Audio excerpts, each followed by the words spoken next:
아버지 하나님께서 주시는 말씀입니다. 구약전서 사무엘상 3장 1절부터 21절입니다.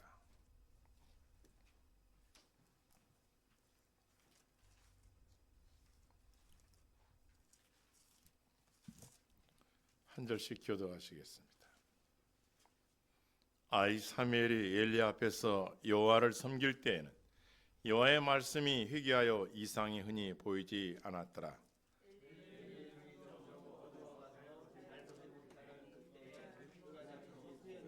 하나님의 등불은 아직 꺼지지 아니하였으며 사무엘은 하나님 궤에 있는 여호와의 전에 누웠더니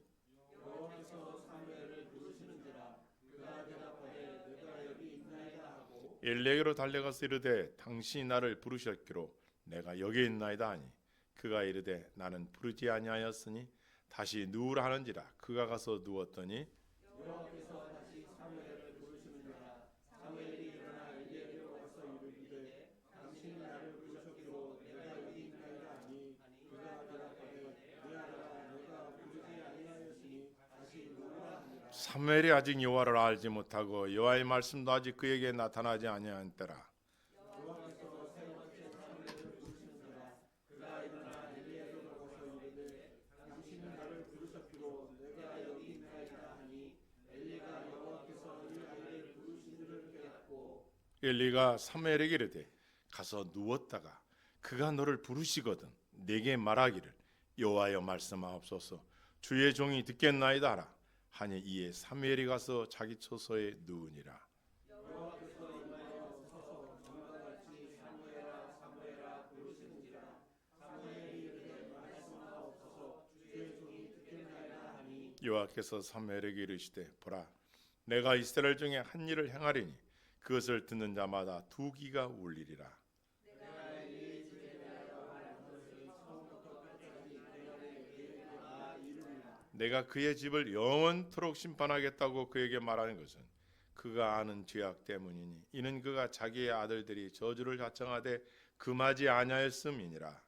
그러므로 내가 엘리의 집에 대하여 맹세하기를 엘리 집의 죄악은 들러나 예물러나 영원히 숙제함을 받지 못하리라 하였노라 하셨다. 사무엘이 아침까지 누웠다가 여호와의 집의 문을 열었으나 그 이상을 엘리에게 알기를 두려워하더니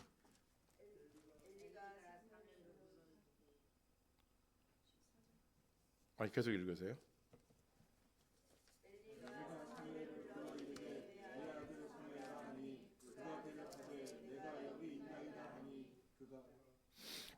이르되 내가 무엇을 말씀하였느냐 청하노니 내게 숨기지 말라. 내게 말씀하신 모든 것을 하나라도 숨기면 하나님이 내게 벌을 내리시고 또 내리시기를 원하노라 하는지라.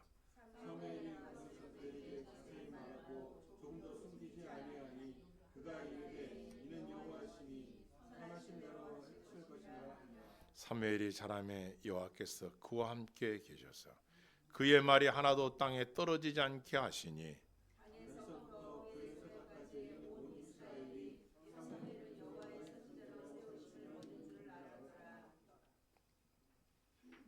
21절 다 같이 읽습니다. 시작.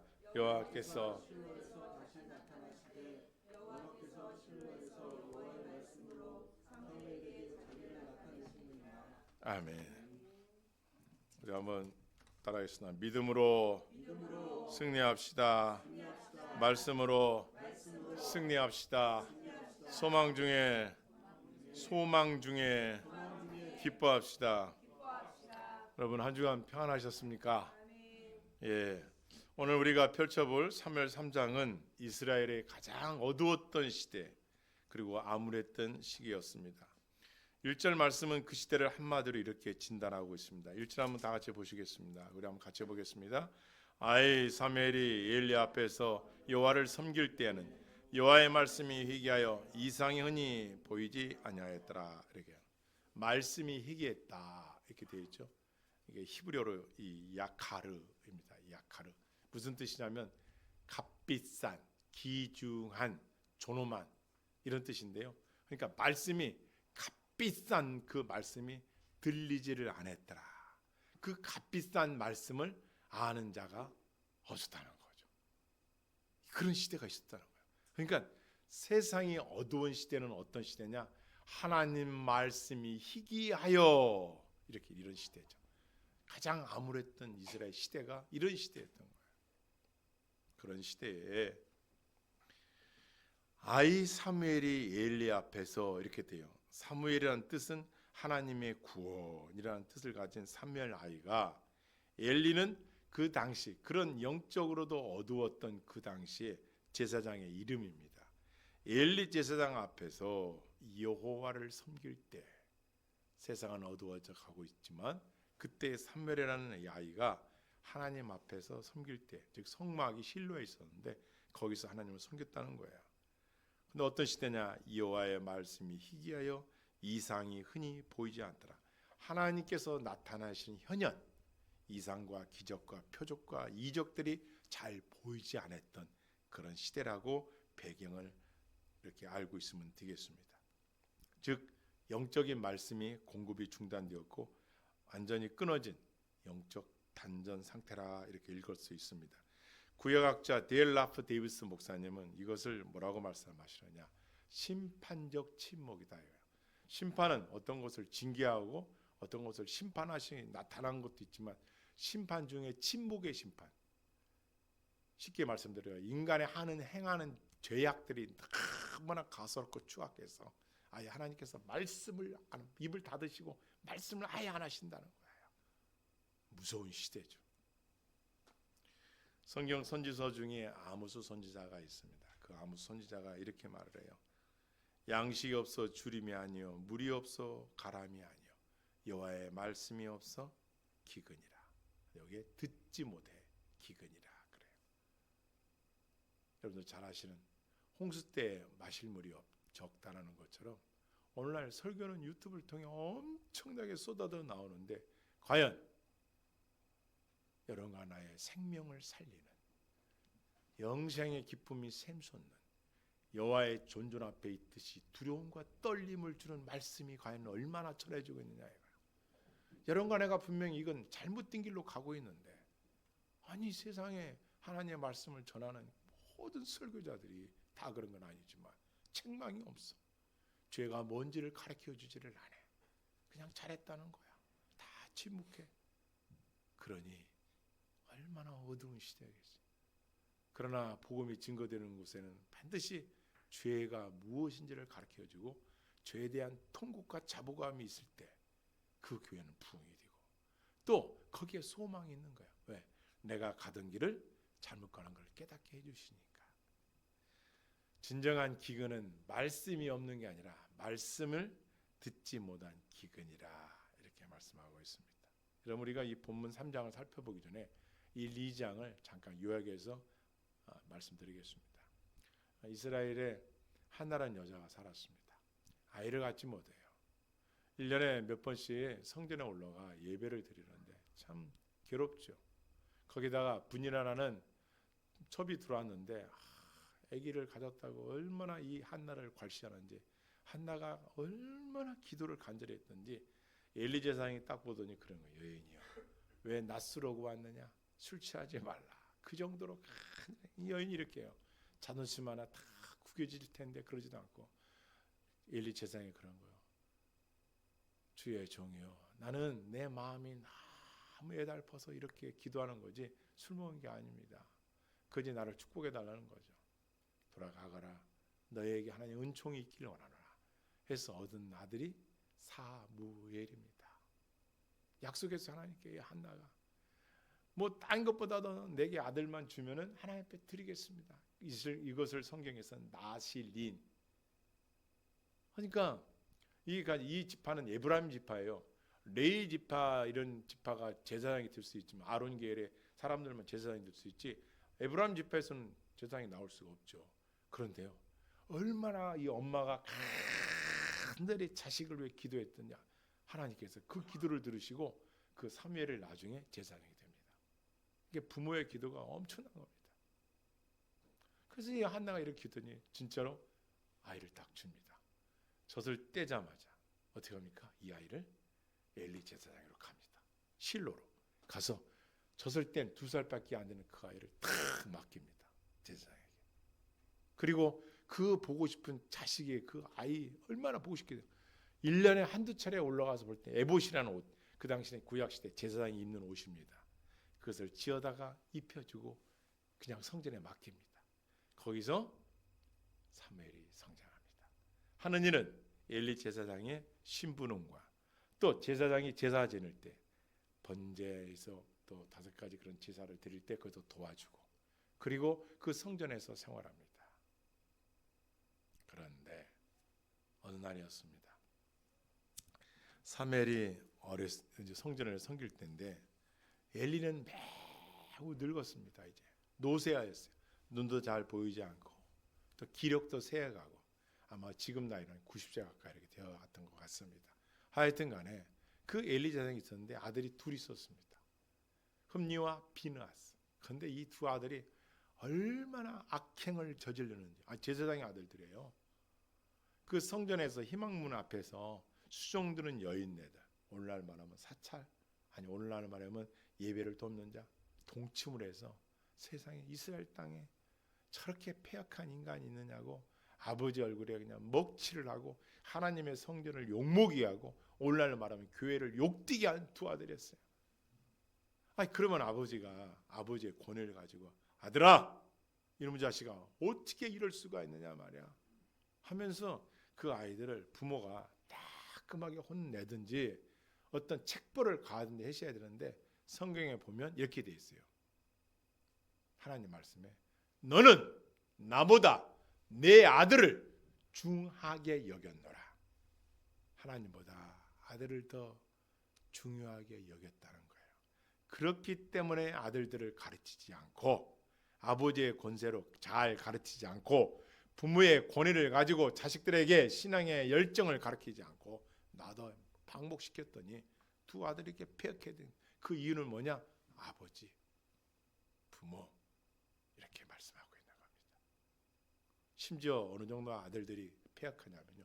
하나님 앞에 제사를 드릴 예물, 제사를 드려 가져온 제물을 갖다가 어떻게 해요? 자기들이 먼저 먹는 거예요.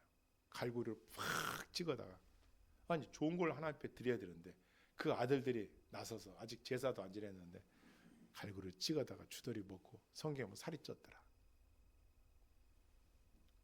그래서 하나님께서 어느 날 사무엘에게 말씀합니다.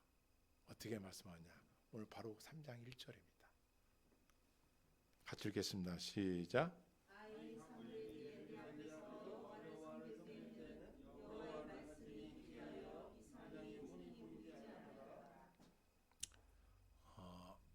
지금 보면은 말씀이 희귀하던 시대다 이거예요. 기근이죠. 그때 놀라운 빛이 임합니다. 그게 뭐예요? 하나님께서 이 사무엘을 지켜보시던 거예요.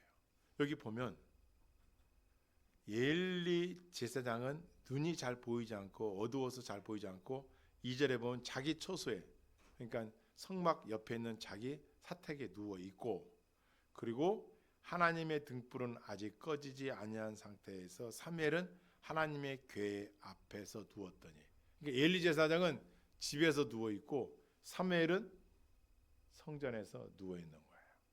요즘 이 상태를 3장 1, 2, 3절에 보여주고 있습니다. 이게 무슨 말씀이냐면은 말씀이 희귀하던 시절에 따랐습니다. 꺼지지 않는 등불, 하나님의 말씀의 등불, 즉 성전 안에 성막 안에 딱 들어가면 어둡잖아요. 그럼 그 안에 금 촛대 위에 불을 켜놨단 말이에요. 그 기름으로다가 딱 그 불을 이렇게 딱 켜놓는단 말이에요. 그 불이 꺼지지 않고 있는 거예요. 세상에 하나님 말씀은 기근이고 세상은 어두워가고 있는데 성전 안에 불빛은 꺼지지 않고 피우고 있었어요. 그런데 그 밑에 이 사무엘이 딱 누워 있는 거예요. 엘리 제사장은 집에서 누워 있고 사무엘은 성전에서 누워 있는데 그때입니다. 이 말씀이 없었다면은 아마 이스라엘은 희복도 소망도 없을 거예요. 4절을 읽겠습니다. 시작. 여호와께서 사무엘을 누가 사무엘을 부르는 거예요? 하나님께서 사무엘을 부르는 거예요. 그랬더니 사무엘이 그 소리를 딱 듣더니 어디로 가요? 엘리 제사장 집으로 가는 거예요. 옆으로 가서 제사장님 저를 부르셨습니까? 이렇게 물어보는 거예요. 엘리에게로 가서 이르되 당신 나를 부르셨기로 내가 여기 있느냐 하니 그가 대답하되 엘리가 대답하죠. 내 아들아 내가 부르지 아니하였으니 다시 누구라 한지라 이렇게 말씀하고 있는 대목입니다. 여러분 지금 하나님께서 세상에 권세 있는 자들을 부르시지 않았어요. 능력 있는 자를 부르시지 않았어요. 거치 번지려 하고 가진 자를 부르지 않으셨어요. 여호와의 성전 안에 꺼지지 않는 등불 밑에 희미한 등불 밑에 누워있는 사무엘을 부르시는 거예요. 사무엘아 사무엘아 부르시는 거예요. 두 번째 이 부르심 앞에 사무엘이 또 엘리를 찾아갑니다. 그리고 말합니다. 나를 부르셨습니까? 내가 여기 있습니다. 이렇게 말해요. 엘리가 아니다. 나는 너를 부르지 아니하였다. 다시 가서 누우라. 왜 그러면 사무엘이 이렇게 세 번째 이렇게 하는데요. 왜 그랬느냐? 성경이 이렇게 말해요. 사무엘이 아직 여호와를 알지 못하고 여호와의 말씀도 아직 그에게 나타나지 아니한 자라. 아직 하나님의 말씀에 체험함이 없기 때문에 그런 거예요. 그리고 하나님을 잘 몰랐기 때문입니다. 새 여호와께서 세 번째 사무엘을 부르신지라 그가 일어나 엘리에로 가서 이르되 당신 나를 부르셨거로 내가 여기 있습니다 하니 엘리가 여호와께서 이 아이를 부르니 그때서야 엘리 제사장이 하나님께서 사무엘을 부르신 줄을 깨달았더라 이렇게 되어 있습니다. 좀 더 일찍 엘리 제사장이 조금만 더 일찍 첫 번째에 그렇게 사무엘을 찾아왔을 때 민감했더라면 여호와께서 너를 부르시는구나 사무엘아 가서 누웠거라. 그리고 하나님께서 말씀하시면 여호와여 주의 종이 여기 있나이다 말씀하옵소서 제가 듣겠나이다 이렇게 가르쳤으면 얼마나 좋았겠어요. 물론 세 번째도 늦지는 않았지만 하여튼 간에 엘리 제사장이 그때서야 깨달은 거예요. 영적으로 딱 깨닫고 사무엘아 가서 눕거라. 그리고 하나님께서 너에게 말씀하시는 거니 이렇게 너는 대답하거라 이렇게 가르쳐줍니다. 평생의 이 말씀이 사무엘에게 심령에 새겨집니다. 여러분 엘리 제사장에 대한 심판을 하나님께서 사무엘에게 가르쳐줍니다. 그게 뭔지 아십니까? 첫 번째 두 아들이 너무나 악행을 범죄했기 때문에 첫째 너희 집안에 노인이 없을 것이다. 그에게 뭐예요? 일찍 죽는다는 거예요. 두 번째 너의 자손들 중에 다 젊어서 죽을 것이다. 무시무시한 심판입니다. 세 번째 두 아들은 한날에 죽을 것이다. 전쟁터에서 죽습니다.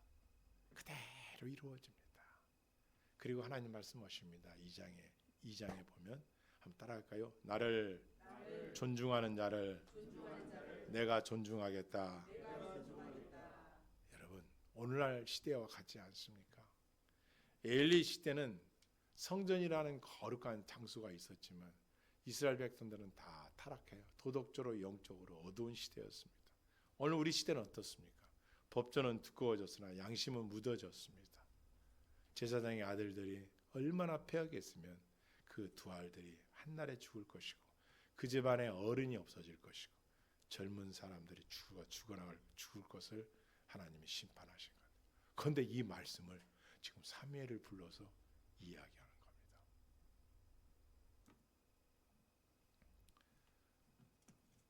그러면 우리가 살펴볼 게 있습니다.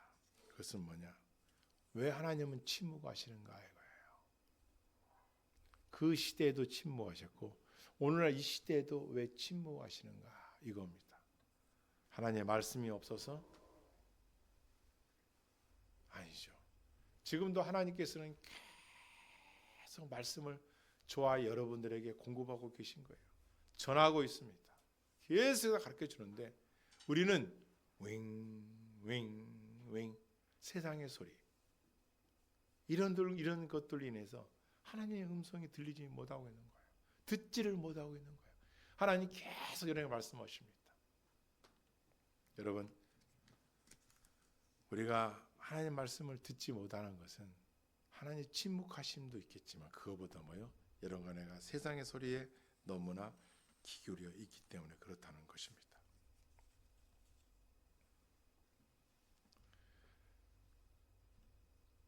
성경은 이렇게 말씀하십니다. 여호와를 알지 못하고 여호와의 말씀도 아직 그에게 나타나지 아니한 때다, 이렇게 말씀하세요. 하나님의 말씀이 잘 모르니까, 하나님이 누군지를 잘 모르니까 사무엘도 잘 몰랐던 거예요. 그런데 하나님께서 직접 말씀해 준 건 깨달았는데, 하나님을 만났는데, 오늘날 우리는 어떠냐 이거예요. 왜 듣지 못하고 있는 거냐 이거예요. 그것은 세상의 소리에 귀를 너무 많이 기울이고 있기 때문에 그렇다는 것입니다. 그런데 여러분, 우리가 살면서 이런 거 있지 않습니까? 마음 한구석에 늘 찝찝해. 그리고 뭔가 부담감이 가. 어떤 일을 하지 않은 거에 대해서. 또 그런 가운데인데 자꾸 주변 사람들 만났는데, 아니 자꾸만 내 마음에 찔림이 오고, 주변 사람을 만나고 이 자연의 소리, 또 믿지 않는 가운데 속에서도 나한테 영적으로 찔림이 오는 것들이 있을 것입니다. 그런데 그것을 그냥 지나치는 사람들이 많아요. 근데 우리는 어떻게 해야 돼요? 그런 울림과 찔림을 잘 새겨드려야 돼요. 하나님께서 이 사람을 통하여 내게 주시는 메시지가 무언가, 내가 성경을 읽다가 주시는 말씀이, 내한테 와닿는 말씀이 무언가, 그것은 계속해서 하나님께서 음성을 여러분에게 계속 들려주시는 거예요. 데일 라프 데이비스 목사님 이렇게 말해요. 하나님의 완벽한 온유하심이다. 이렇게. 무슨 말씀이냐? 사무엘에게 그렇게 3번씩이나 말씀을 했는데도 사무엘이 그걸 알아듣지 못하고 엘리 제사장을 찾아갔던 거에 대해서 온유한 마음으로 늘 대하셨다는 거예요. 그러니까 오늘날도 여러분과 나를 하나님께서 책망하고 파기시키려고 부르시는 것이 아니라 우리에게 온유하심으로 여러분과 나에게 말씀하고 계시다는 것입니다. 따랐습니다. 참된 기도는 듣는 것이다. 참된 기도는 뭐라고요? 잘 듣는 거예요. 하나님의 말씀을 잘 청중하는 거예요. 세상의 TV 소리, 미디어 소리, 세상의 뉴스 소리에 여러분의 귀를 뺏기지 말고 하나님이 내게 오늘 뭐라고 말씀하시는지, 성경을 읽을 때, 말씀을 들을 때, 기도할 때에 집중하라는 거예요.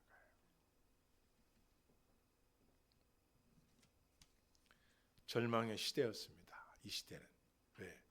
이상도 보이지 않고 하나님 말씀이 희귀하여 잘 듣지 못했던 시대였는데, 꺼지지 않는 하나님의 등불이 있었는데, 그것이 바로 성전 안에서의 하나님의 말씀이었다는 것이죠.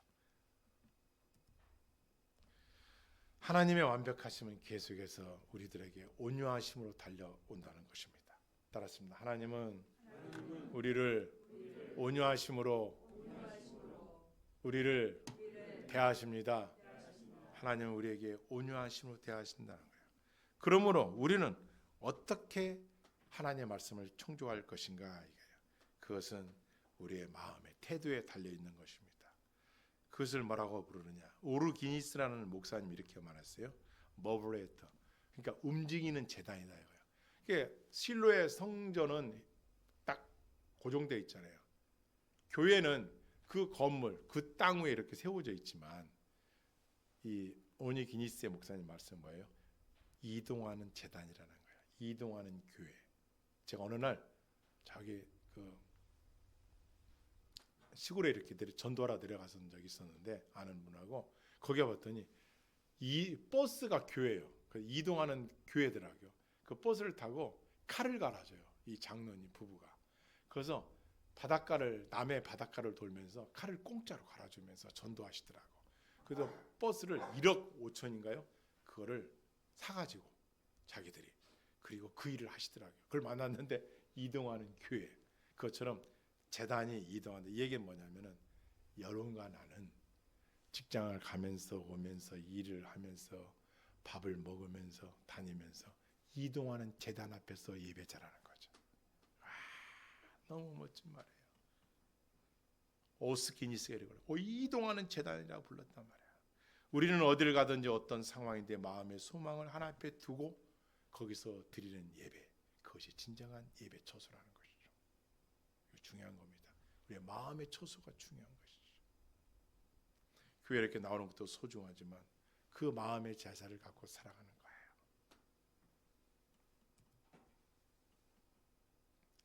참된 기도는 내 말을 멈추고 하나님의 침묵 속에 들어오는 것에서 시작이 된다는 것이죠.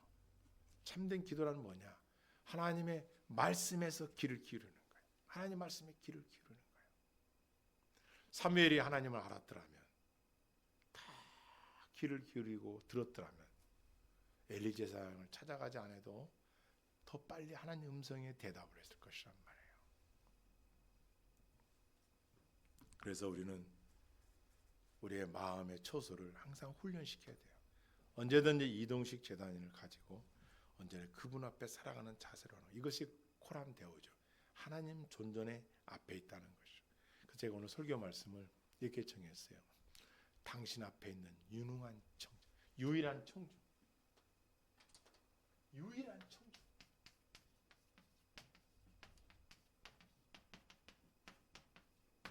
이동식 제단 앞에서 우리가 삶을 살아간다고 할 때 부모도 누구도 나를 인정하지 않아주고 내 말을 듣지 않을지라도 유일한 청중 한 분이 계신데 그분이 하나님이라.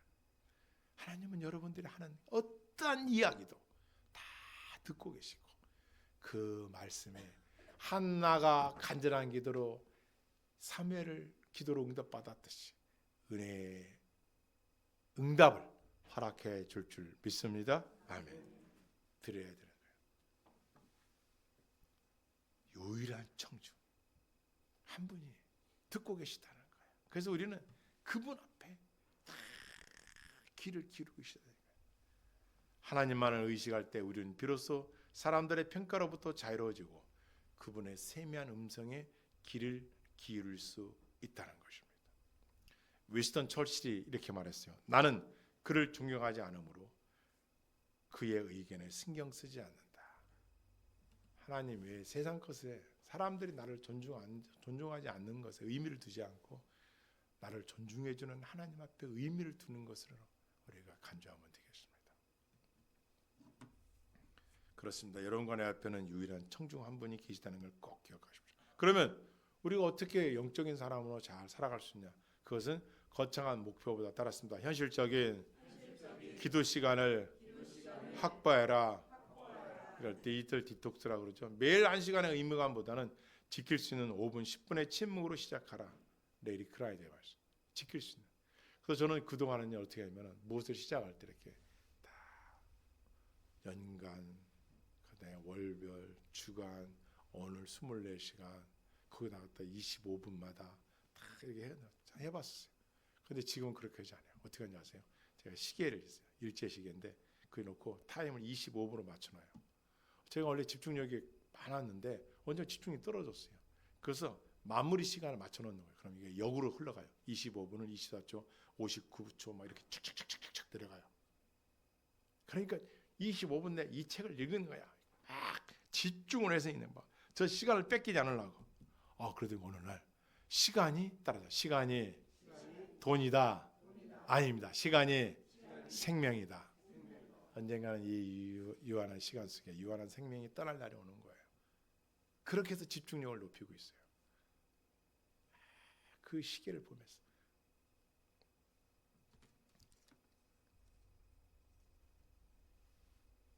하나님 앞에 드려지는 시간, 스마트폰 때문에 여러분 뺏기고 있지 않습니까? 이번에 그 이부진 삼성 그 사장님이요, 그 아들이 서울대 경제학과에 한 문제 틀려가지고 거기를 입학했더라고요. 합격했더라고요. 근데 그 나온 거 보니까 3년 동안 핸드폰이 없었다는 거예요. 그 아들에게 핸드폰을 주지 않았대요. 여러분 삼성 핸드폰, 저도 핸드폰 여기 있잖아요. 삼성 거예요. 안 줬다는 거예요. 3년 동안 말이냐. 몰입 시간, 집중 시간을 뺏길까봐 공부만 열심히 하라고 핸드폰을 안 줬다는 거예요. 그리고 3년 동안 얘만 핸드폰 없이 공부를 한 거예요. 여러분, 옛날 이런 말이 있어요. 왕골에서 왕대 난다. 아니, 부자가 그냥 부자가 되는 게 아니야. 사무엘이 그냥 사무엘이 아니야. 여러분, 신앙이 아무나 그냥 다 1등 하겠어요? 달라도 너무 다르지 않아요? 그 어머니의 말에 순종한 아들도 귀하고, 그렇게 판단하고 어머니가 그 자식을 가르친 그 어머니도 훌륭하고, 전 많은 도전을 받았어요. 그 학생이 그 고등학교 때 얼마나 그 친구들하고 그 핸드폰 게임도 하고 싶을 텐데 그걸 딱 끊어버리고 3년 동안 노력한 결과 거저는 없는 거예요. 여러분과 내가 하나님을 섬기다 하면서 이 시간만은 기도하는 시간이야, 띄워놓고 드리는 시간이 단 1분이라도 있느냐 말이야. 하루 종일 하나님이 24시간을 줬는데 그 중에 하나님 앞에 드려진 시간이 그 정도는 있어야 될 거 아닙니까? 끊어놓는 거야. 끊어놓고 내가 이 시간 건 성경 있는 시간이다, 뺏기지 않으리라. 할렐루야. 이 시간 내가 기도하는 시간이다. 움직이는 제단 가운데 내가 하나님 앞에 있다. 그런 사람을 어떻게 하나님께서 그냥 놔두시겠어요? 축복하지 않겠어요? 하나님께서 복을 주지 않겠어요? 하나님께서 나타나지 않겠어요? 하나님께서 붙들어주지 않겠어요? 하나님께서 그 마음의 소원을 들어주지 않겠어요? 하나님이 들을 줄을 믿습니다. 아멘. 그러면 우리는 어떻게 하나님의 음성을 분별할 수 있겠느냐 얘기해요. 항상 여러분과 내가 조심할 게 있는 게 뭐냐, 은사주의보다는 말씀주의가 돼야 돼. 따라서 은사주의보다는 말씀을 있는 사람이 돼야 된다. 말씀을 알아야 흔들리지를 않아요. 자칫하면 너무 은사적으로 사람이 하다 보면은 증명할 길이 없어. 병을 고쳤다, 나섰다, 복을 받았다. 그럼 말씀도 안 읽고 말씀은 안 배우고 말씀을 가지고 확인해 보지 않고 그냥 은사라만 흘러가는 거예요. 그랬더니 어떻게 돼요? 사람이 붕 떠 있는 거예요. 진정 말씀을 비교해 봐야죠. 이 말씀과 의배가 되는 건지. 하나님은 결코 성경과 모순되지 않는다는 것이죠. 비윤리적이거나 마음을 조장하지 않는다는 거예요. 그러니까 여러분 마음속에 그런 게 있다면 욕심이 아닌가를 생각해 봐야 돼요. 복권을 막 사놓고 막 기도하면서 막 금식하면서 이번 복권만 되면 하나님 성전을 하나 내가 쳐드리겠습니다. 복권 좀 당첨되게 해주십시오. 아니죠. 지금 들으라겠어요. 하나님께 그걸 원하겠어요? 야, 네가 가진 그 시간을 하나님 앞에 드리는 걸 먼저 하시지 않겠어요? 두 번째, 하나님의 말씀은 평안이 와요. 성경을 읽고 기도하시고 복음 전가하시고 하나님 말씀대로 살다 할 때 여러분 마음속에 평안이 있습니다. 그런데 하나님께 여쭙지 않고, 아까 우리 천정 집사님 참 귀한 기도에 너무 감동을 받았는데, 그렇죠. 하나님이라면 예수님이면 어떻게 하실까를 생각하고 살아가는 사람과 모든 일을 내 마음대로 주장하다가 습관적으로 나오는 거예요.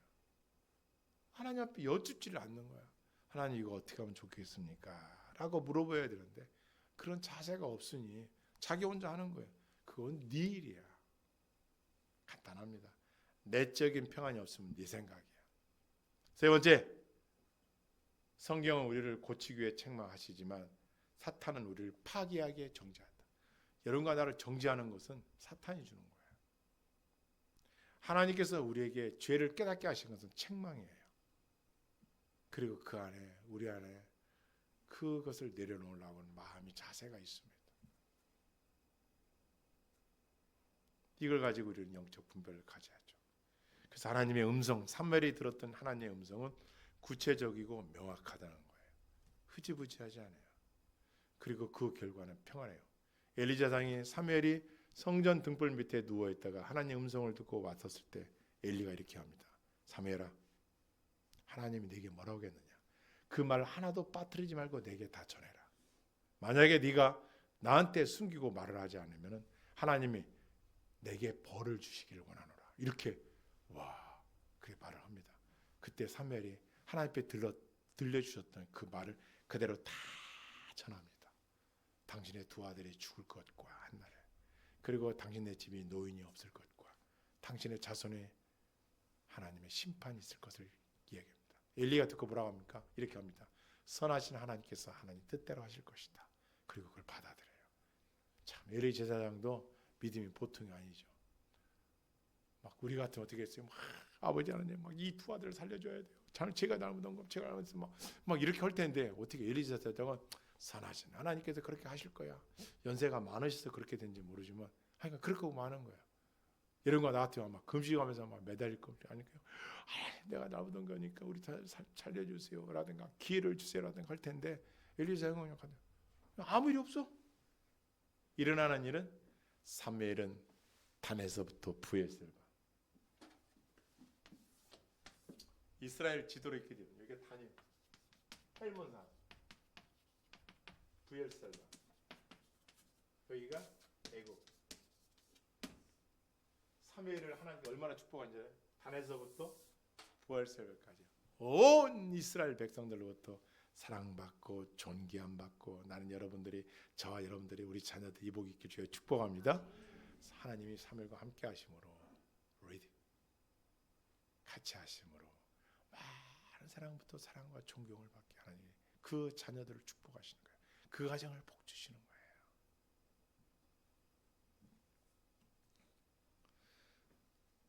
하나님의 말씀은 우리의 죄를 깨닫게 하고 그리고 반드시 회복하는 거예요. 회복하는 거예요. 그리고 우리에게 주시는 그 말씀은 일치가 되는 거예요. 근데 사탄의 소리는 뭐하냐? 모호해. 사탄의 소리는 모호해. 그리고 사탄은 언제나 우리에게 불안감과 조급함을 줘요. 사탄은 우리를 불안하게 하고 조급하게 한다는 거예요. 그리고 여러분과 나를 인격을 비난하고 절망감을 줍니다. 그런데 성경은 어떻게 해요? 회복과 소망을 부어주시는 것이죠.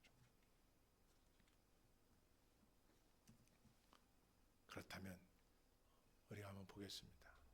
따라서 우리의 삶의 모든 일정을 성소로 바꾸다. 무슨 얘기야? 우리가 속해 있는 직장이나 가정이나 이런 것들을 하나님 앞에 성소에 있는 거. 여러분 오늘 교회에 와서 이렇게 있는 것처럼 교회 오셔서 뭐 함부로 떠들거나 장난 껌을 씻고 뭐 커피 막 타서 예배드리는데 마셔가면 그냥 없잖아요. 다 하나님 내게 뭐라 하는지를 지금 듣고 있는 거 아닙니까? 어떻게 해서 내가 하나님 만나고 가야겠다는 그 한 마음으로 온 거 아닙니까? 하나님 앞에 이것도 중요하지만 여러분의 삶의 현장에서가 더 중요하다는 거죠. 호남 대우 이걸 말하는 거예요. 사무엘이 자기 스승 엘리 제사장 집에 내릴 그 심판을 전달해야 되는데 사무엘이 막 내가 하나님 음성을 들었어. 나는 하나님 이제 나를 선지자로 세우셨어. 선견자로 세우셨어. 난 하나님 만난 자라면서 거기에 과부가 걸려가지고 자기를 높은 게 아니라 보세요. 성전문을 열며 나오는 거야. 아침에 되다 평소처럼 변함없이 성전문을 탁 열는 거예요. 따라했으나 진정한 영성은 신비주의가 아니라 일상의 성실함입니다. 그거예요. 이게 진정한 영성이에요. 늘 변함없이 새벽부터 저녁까지 내가 하나님 앞에 여쭙고 질문하고 아뢰고 물어보고 구하고 찾고 두드리는 삶. 이게 성실함이 신비적인 은사보다 중요하다는 것이죠. 브라더 로렌스라는 사람이 있어요. 나는 하나님을 사랑하는 마음으로 프라이팬에 작은 오믈렛을 뒤집습니다. 프라이팬에 후라이 하나 하는 것도 쉬운 얘기로 하나님 앞에 기도하면서 한다는 거예요. 그런 삶의 태도. 파트너. 하나님은 나의 파트너다. 주님 함께 하시죠. 순간순간마다 그런 자세로 하나님 앞에 살아갔다는 거예요. 그러면 이제 우리는 어떻게 살아야 되는가? 청종의 방을 만들어야 돼요. 하나님 앞에 사무엘처럼 여러분도 청종의 방 움직이면서 여러분의 동선 가운데 집안에서 교회 오가면서 여러분 마음속에 내가 하나님 말씀을 듣는 청종의 방을 갖고 계셔야 되는 거예요. 그리고 주파수를 하나님 앞에 맞추는 겁니다. 세상의 소리에 맞추지 말고 하나님 앞에 맞추는 것이죠. 그리고 늘 수도사처럼 일상적인 삶에 성실함으로 그분과 동행하는 삶을 합니다. 엘리 시대 때는 세상은 어둡습니다. 하지만 하나님은 인간의 실패 속에서도 당신의 등불을 켜두시고 사무엘같이 깨어있는 한 사람을 부르고 계십니다. 따라서 하나님은 지금도 한 사람을 찾고 계십니다. 찾고 계신 거예요. 한 사람을 찾고 계신 거예요.